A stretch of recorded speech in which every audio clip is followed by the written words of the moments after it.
Next question, third question. This is for Carla, ano? Carla, ano yung nararamdaman mo tuwing nasasangkot si Jomar sa mga issue? Uy. Yun po, mas nagtitiwala na lang po ako kay Jomar. Tsaka hindi ko na lang po pinapansin yung mga negative na sinasabi ng mga basher. Tsaka, yun po. Narinig niya yun. Ang mas importante po sa akin yun, yung ginagawa niya para sa amin ngayon.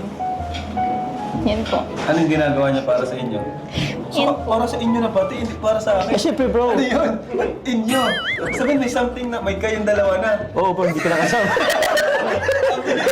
Sorry, bro. Hindi, ano ba yun? Ano yung ano? Ano yung ginagawa Hindi niya? po, yung pag-care niya po, tsaka yung mga effort niya off-cam.